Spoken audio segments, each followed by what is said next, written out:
Jamais sans la grâce, une dévotion matinale proposée par l'Église évangélique de la grâce en collaboration avec l'Institut de théologie de Cotonou.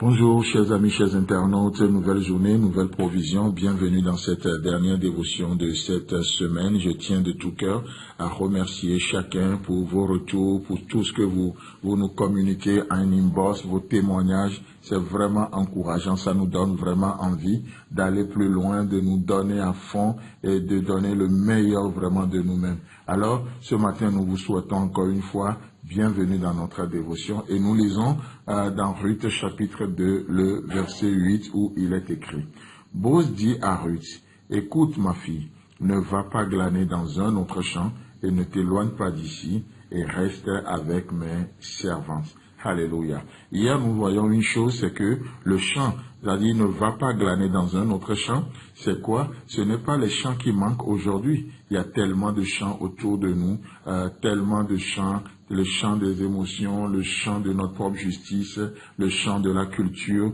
tellement de champs, le champ du légalisme.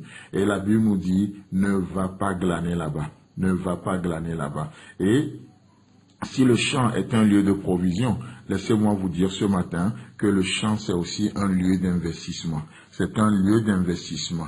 Et vous savez, dans 1 Corinthiens chapitre 3, le verset 9, la Bible déclare que car nous sommes ouvriers avec Dieu et vous êtes le champ de Dieu, l'édifice de Dieu.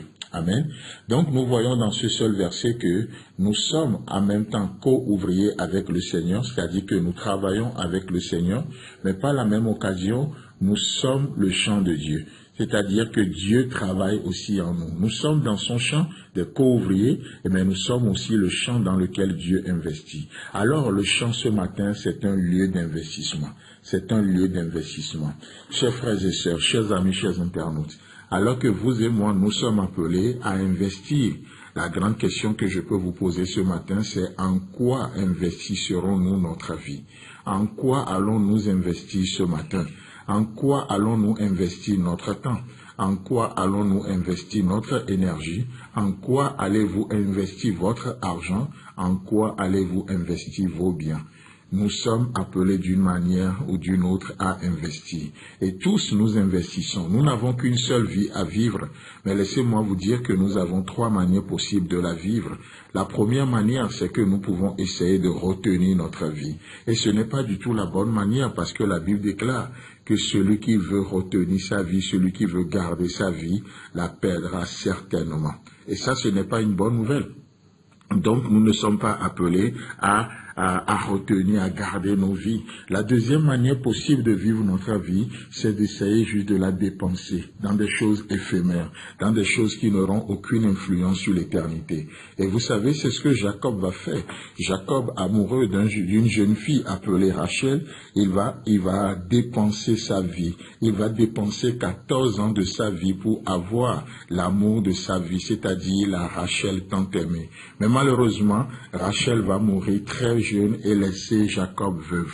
Non seulement ça, mais Rachel va manquer de confiance au Dieu de Jacob et avant leur départ, elle ira voler le Dieu de Laban, son père, une voleuse. Et Laban, ne sachant pas que c'est Rachel qui a volé les dieux, qu'est-ce qu'il va faire? Il va maudire celui qui l'a volé. Rachel est chargée de malédiction. Et non seulement ça, mais Rachel ne sera pas enterrée dans le cimetière des mères d'Israël. Elle sera enterrée sur une terre étrangère.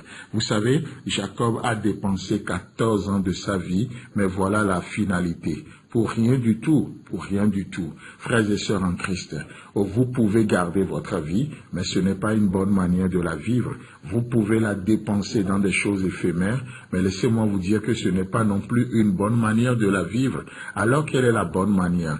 La manière dont la Bible nous propose, c'est d'investir notre vie. Et c'est dans cela que nous trouvons encore l'idée du champ, un lieu d'investissement, un lieu où nous investissons notre vie, un lieu où nous investissons notre énergie, notre temps, notre intelligence, notre sagesse, un lieu où nous donnons tout. un lieu où nous donnons tout. C'est pourquoi la Bible déclare, à travers de Jésus-Christ qui parle, celui qui donnera sa vie, celui qui investissera sa vie à cause de moi et à cause de l'évangile, va la retrouver au centuple. N'est-ce pas merveilleuse cette promesse que nous recevons de la part de notre Seigneur? Vous savez, la vie, c'est un investissement. Alors qu'aujourd'hui, nous sommes le champ de Dieu, Dieu investit en nous.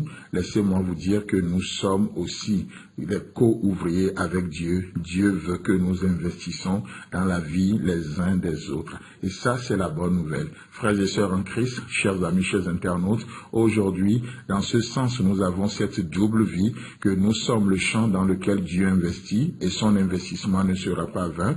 Mais aussi, nous sommes des co-ouvriers avec Dieu. Ce que Dieu investit en nous, nous sommes appelés à l'investir dans d'autres personnes. Alors que le Seigneur vous bénisse, qu'il vous fasse du bien, agréable week-end à vous et Dieu voulant, on se retrouve la semaine prochaine. Si vous avez aimé cette dévotion, parlez-en à vos amis. Parlez-leur du message de la grâce et de ce qu'il fait dans vous.